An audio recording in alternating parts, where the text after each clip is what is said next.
Kentucky is known for two things: the Derby and Kentucky Fried Chicken. And then Kentucky Kingdom also exists. Let's talk about amusement parks, like rides and rides in the dark. Rides right here and rides all over, but mostly coasters, mostly coasters. We'll talk about all kind of things, but mostly coasters.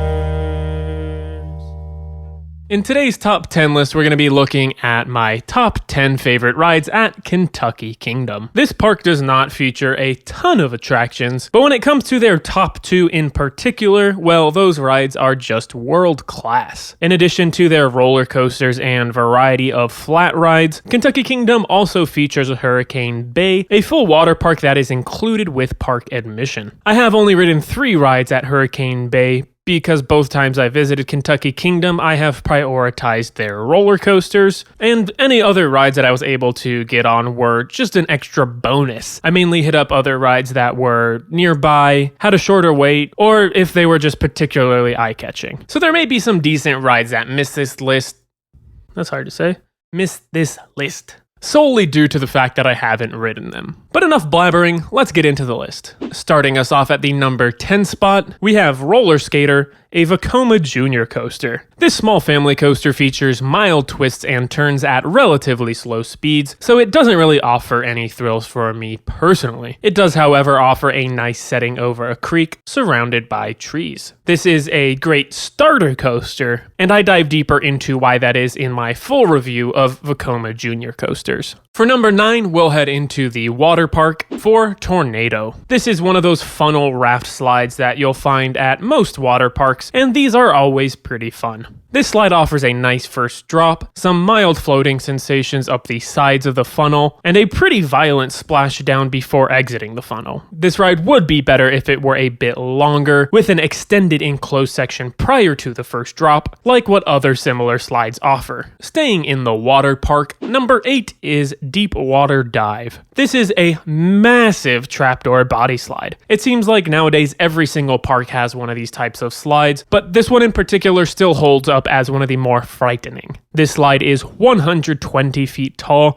and drops at a 70-degree angle, which for a water slide feels like it is straight down. I will admit the anticipation prior to riding this slide is absolutely terrifying, and my nerves didn't really wear off until after the slide had ended. Free falling after the floor drops out from under you is quite a scary sensation, even as someone that specifically seeks out thrill rides. But this ride does have a few shortcomings. It is an incredibly short ride, with the end coming immediately after the initial drop, and the 12 stories of stairs to get to the top are absolutely grueling. But this slide is definitely worth trying out if traditional theme park rides just don't scare you anymore. Bringing it back to dry rides, at number 7 we have Kentucky Flyer. This is an awesome family wooden coaster that almost entirely focuses on hills, most of which provide strong floater airtime. I think this ride is great for introducing younger riders to airtime,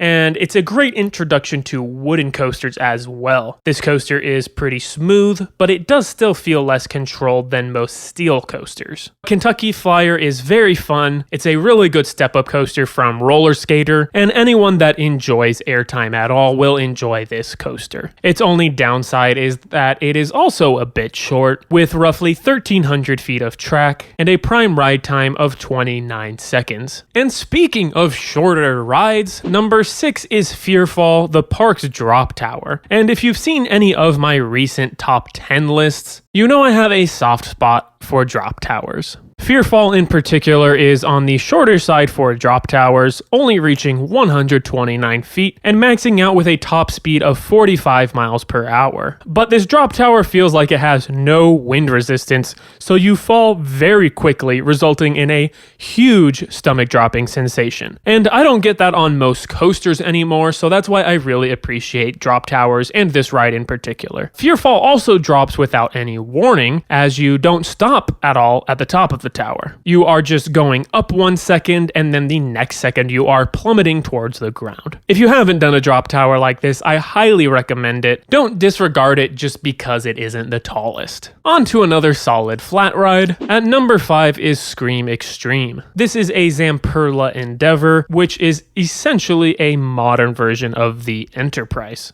The ride cycle starts off by spinning in a circle parallel to the ground before slowly tilting and reaching a near 90-degree angle. Just like the classic Enterprise, this ride features continuous positive G-forces and a slight weightlessness at the top of the rotation. One notable way that this differs from the Enterprise, however, is the improved seating arrangements. Instead of being enclosed in a tight, claustrophobic cage, you sit single file in an open inverted seat. And the openness of these seats is one of the best things about the ride, as your feet dangle and you have nothing below or to the sides of you. This is ultimately a very fun ride that I found oddly relaxing despite being pretty forceful. And for a much more intense thrill ride, look no further than number 4, Cyclos, which is one of my favorite flat rides out there. Cyclos is an inverting pendulum ride that pulls some of the craziest positive G-forces that I have experienced. At the bottom of full swings,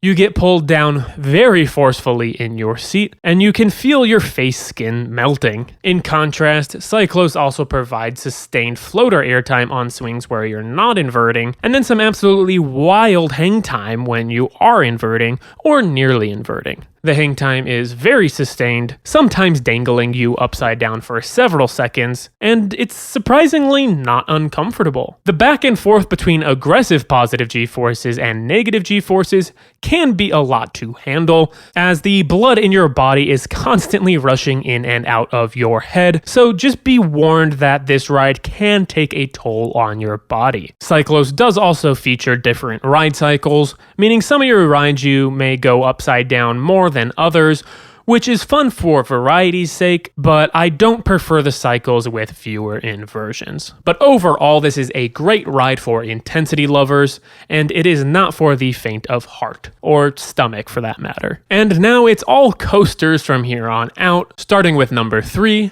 Thunder Run. And this is a coaster that I feel like nobody really talks about, and to a certain extent I can see why. Because of Kentucky Kingdom's proximity to Kings Island and Holiday World, which both feature several world-class wooden coasters, I think Thunder Run just gets overlooked. But this is a really great wooden coaster of its own. First off, it has great pacing. Nobody likes when a ride starts strong but fizzles out towards the end, and Thunder Run certainly doesn't do that. It flies through its hills and turns from start to finish. It also has some very solid airtime hills, especially when sitting towards the front of the train. They aren't the strongest airtime moments out there, but they are sustained, and combined with the aforementioned pacing of the ride, they are incredibly fun. Additionally, this coaster is relatively smooth for a wooden coaster, and it also delivers one of the longer rides in the park, lasting about 51 seconds from the end of the lift to the final brakes. So Thunder Run is very solid all around, certainly worth riding if you are at the park, and it definitely deserves a little bit of praise. For number 2, we have another roller coaster that runs, Lightning Run. And this coaster is incredible.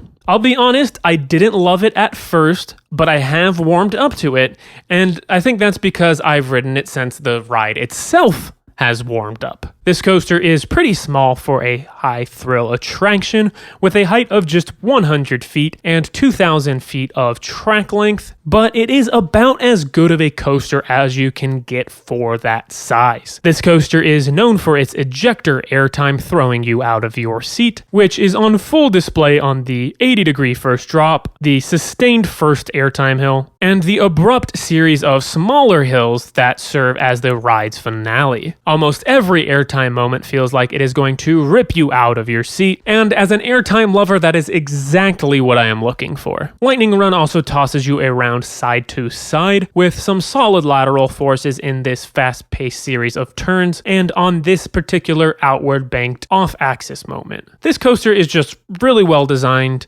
and it packs big thrills into a small footprint. And now, before hitting number 1, let's take a quick look at some honorable mentions. Or, to some people, some dishonorable mentions with this first one, T3, which just recently closed down. And despite being shaky and borderline painful, it would have made this list due to its good pacing and solid layout. Another defunct ride that would be on this list if it were still operating is Deluge. How does a computer say I should say this? Deluge. That sounds like the least correct option. This was a water coaster, my first water coaster in fact, and it's still one of the best ones that I've been on. It offered great unrestrained airtime and a general, out of control, nice and long ride experience, and it's a real bummer that it was removed. And finally, number 1 is of course Cinnamon Bread. No, it's Storm Chaser. The final weather-themed attraction on this list is also the best, and it offers some of the strongest airtime out there. My favorite thing to experience on a roller coaster is sustained ejector airtime, and this ride delivers. Much like Lightning Run, Storm Chaser's first hill is incredible. It is just as sustained as the first hill on Lightning Run, and it is somehow even more forceful. This is one of my favorite airtime moments, period. But it's far from the only one, as there's a twisting airtime hill that also provides sustained ejector, as well as plenty of smaller bursts of ejector airtime scattered throughout the whole ride. Storm Chaser also throws you around in every direction, providing a couple of great floaty inversions, which are now the only coaster inversions in the park. Not only does the ride feature great elements, but it completely shreds through them. This coaster really feels like it is running almost too fast, to be honest, and since Storm Chaser was made by RMC, you already know it is buttery smooth, so you get to experience this intense airtime in comfort. Well, aside from the fact that your thighs are going to get tired if you ride this too many times because the airtime is so strong. Storm Chaser is easily one of my favorite coasters ever, but it is only just barely better than number 2 on this list because, as I mentioned at the top of the video, the top 2 coasters at this park are stacked. And they really are the main reasons to go to Kentucky Kingdom. But that's it for me. Let me know what your favorite rides at Kentucky Kingdom are. Thanks for watching. Make sure to give the video a thumbs up if you enjoyed it. Subscribe and turn on notifications for more content like this. And make sure to tune in next time where I'll be talking about the top 10 menu items at KFC.